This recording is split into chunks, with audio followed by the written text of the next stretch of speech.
This video will cover the replacement of front calipers, brake pads, rotors, and dust shields on a Volvo 240 without ABS brakes. This can be completed in a short afternoon. Raise the front of your car and place it on a pair of jack stands at the front mounting points and remove the wheels. Identify the wheel brakes installed onto your car. ATE brakes will have a cross-shaped metal retaining clip in the center back of the caliper, whereas Girling calipers will appear more open on the back. My front wheel brakes are Girling style and support vented rotors. Remove the two retaining clips securing the pair of metal rods on the back of the caliper.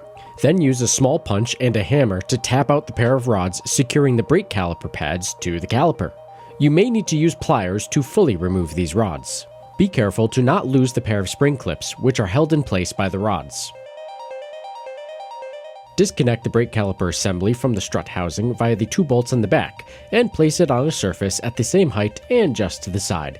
Take care not to damage the connecting brake hardlines.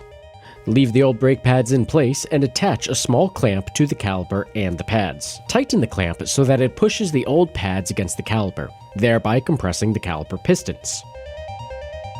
Then you can go ahead, loosen the clamp, and remove the old brake pads. Undo the two set screws securing the rotor to the hub, and then of course remove the rotor.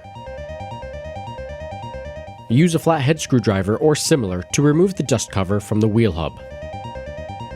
Wipe away any excess grease and remove the cotter pin securing the castle nut. Then remove the castle nut. Remove the wheel hub assembly from the spindle.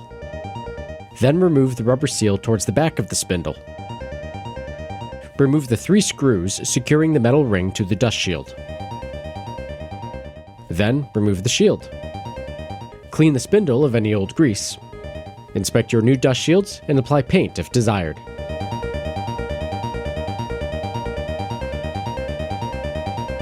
Replace the dust shield so that the bent tab is facing rearwards.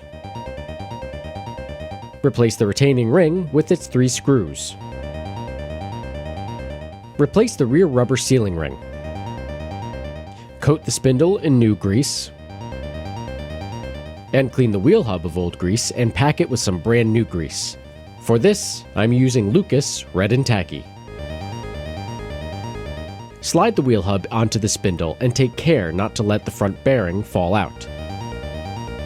Reseat the castle nut to 13 foot-pounds or finger tight, and then use a brand new cotter pin to secure the castellation nearest to the spindle hole.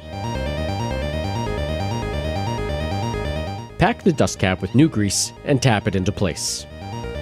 Place your new vented rotor onto the wheel hub and secure it with the two set screws.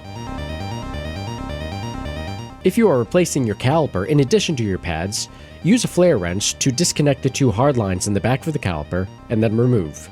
Attach your new caliper to the pair of hard lines and mount it to the strut assembly via the two set screws on the rear. Using Loctite on the two large screws securing the caliper is a good idea to prevent it from coming loose over time. Apply anti-seize or brake lubricant around the inside edge of the caliper where the pads would come in contact. Then apply the anti-seize to the back and edges of each brake pad. Seat the pads into the caliper so that they bestride the rotor, with the pad lining facing inwards, and that the edge with the holes faces towards the back of the assembly. Attach the pair of wire spring clips to the inside of each brake pad. Apply anti-seize to the pair of retaining rods and insert them into the caliper and through the top and bottom of the brake pads so that they rest on top of the spring clips.